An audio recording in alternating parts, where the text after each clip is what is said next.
આજરોજ સુરત ખાતે ભારતીય જનતા પાર્ટી દ્વારા ગુજરાત રાજ્યના નાણામંત્રી કનુ દેસાઈની ઉપસ્થિતિમાં સુરત મહાનગરપાલિકાની સ્થાનિક સ્વરાજની ચૂંટણી માટે સંકલ્પપત્ર 2026 રજૂ કરતા પત્રકાર પરિષદનું આયોજન કરવામાં આવ્યું, જેમાં ભારતીય જનતા પાર્ટીના સુરત મહાનગરપાલિકાના અધ્યક્ષ પરેશ પટેલ, પ્રદેશ મહામંત્રી પ્રશાંત કોરાટ તેમજ ધારાસભ્ય પૂર્ણેશ મોદી, પ્રફુલભાઈ પાનસેરિયા, સંદીપ દેસાઈ, સંગીતા પાટીલ અને સુરત મહાનગર ચૂંટણી સંચાલન સમિતિના સભ્યો ઉપસ્થિત રહ્યા હતા.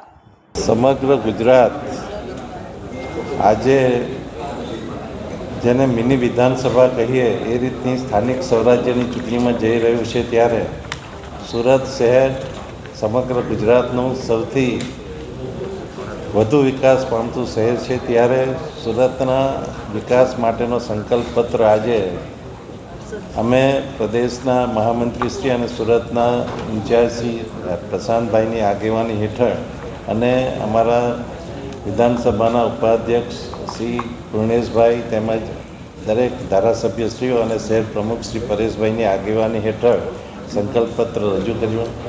આમ જોઈએ તો સુરતમાં દરેકે દરેક પાણી, ડ્રેનેજ, પર્યાવરણ, ટ્રાન્સપોર્ટેશન, આરોગ્ય, શિક્ષણ આ દરેકે દરેક પ્રવૃત્તિઓની ઘણી સુંદર રીતે આયોજન કરવામાં આવ્યું છે, એનો અમલ કરવામાં આવ્યો છે. પરંતુ જેમ જેમ સમય જાય છે તેમ તેમ સરકાર, કેન્દ્ર સરકાર અને ગુજરાત સરકાર દ્વારા સૌથી વધુ રોકાણ કે પ્રોજેક્ટ્સો સુરતને મળી રહ્યા છે. એમાં ખાસ કરીને આપણે જોઈએ તો પીએમ મિત્ર પાર્ક હોય કે 1000 બેડની કામરેજ ખાતે શરૂ થનારી હોસ્પિટલ હોય, 1500 કરોડની હોસ્પિટલ આવી રહી છે, અને SCR એટલે સ્પેશિયલ ઇકોનોમિક રિજનમાં ભારતના 4 શહેરોનો સમાવેશ કરવામાં આવ્યો છે, તેમાં આપણા સુરતનો સમાવેશ કરવામાં આવ્યો છે. અને એના લીધે સુરતને રોજગારીની સાથે સાથે આર્થિક વિકાસ અને ઇન્ફ્રાસ્ટ્રક્ચરનો પણ વિકાસ થશે.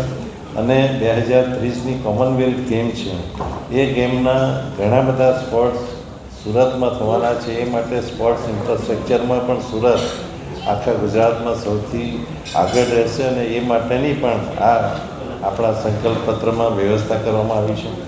ખાસ કરીને ગુજરાતમાં સુરત વીર નર્મદની ભૂમિ કહેવાય છે, તેમજ 84 બંદરના વાવટા અહીંયા ફરકતા હતા. એ રીતે સુરતે પોતાની આગવી વેપાર પ્રવૃત્તિઓ જાળવી રાખી છે, અને એમાં માનનીય મુખ્યમંત્રી શ્રી ભૂપેન્દ્રભાઈ પટેલની આગેવાની હેઠળ અને માનનીય પ્રદેશ અધ્યક્ષ શ્રી જગદીશભાઈ વિશ્વકર્મા અને માનનીય નાયબ મુખ્યમંત્રી શ્રી હર્ષભાઈ સંઘવીની આગેવાની હેઠળ ગુજરાત આ ચૂંટણીમાં ભવ્યથી ભવ્ય વિજય મેળવવા જઈ રહી છે.